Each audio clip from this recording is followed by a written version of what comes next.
নমস্কাৰ স্বাগতম জনাইছোঁ আমাৰ চেনেলৰ আন এটি ভিডিঅ'লৈ।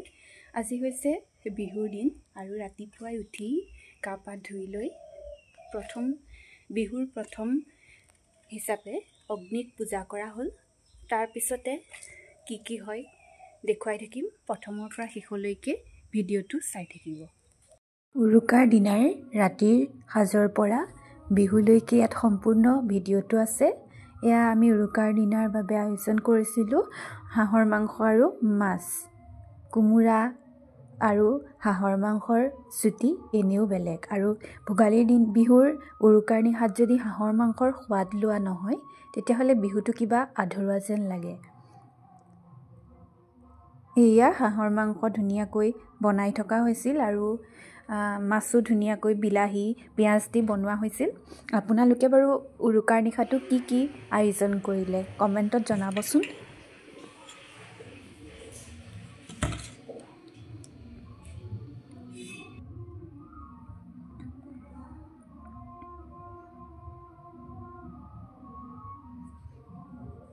ছোৱালীয়ে মই মাংসৰ জুতি লৈ থাকোঁতে দেখিছেনে, দুকপিমান স্মৃতি হিচাপে ৰাখিও থলোঁ।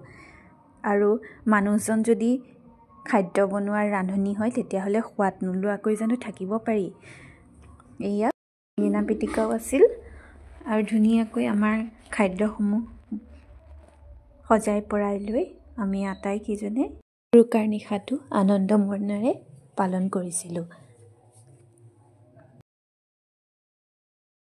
মাঘৰ বিহুত একুৰা জুই জ্বলাই নল'লে বিহু যেন নালাগে। সেই খাই বৈ উঠি একুৰা জুইত জ্বলাই ল'লোঁ।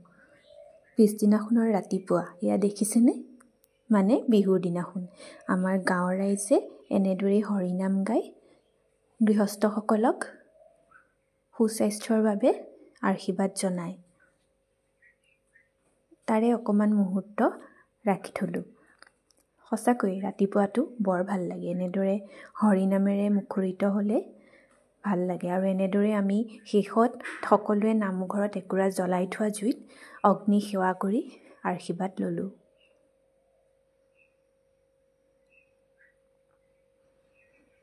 তাৰ পৰা আহি ওচৰতে বনাই থোৱা এটা হাৱালি ঘৰ চালোঁগৈ। চাওকচোন কি ধুনীয়াকৈ সজাই পৰাই ৰাখিছে।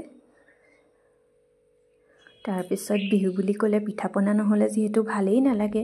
পিঠা পনা কেইটামান খালোঁ আৰু আমাৰ ঘৰলৈ ছোৱালীৰ লগত আলহী আহিল। এয়া দেখিছেনে, সিহঁতে দিয়া বস্তুখিনিও সম্পূৰ্ণকৈ নাখায়। ঘৰত আহিও পৰম্পৰা অনুসৰি অগ্নিক পিঠা পনা দি সেৱা জনাই আশীষ ল'লোঁ। তাৰপিছত মায়ে গোসাঁই ঘৰত ধূপ ধূনা জ্বলাই প্ৰসাদ দিলে। প্ৰসাদত যে দেখিছে এয়া আলু, খাইনে বাৰু আপোনালোকে?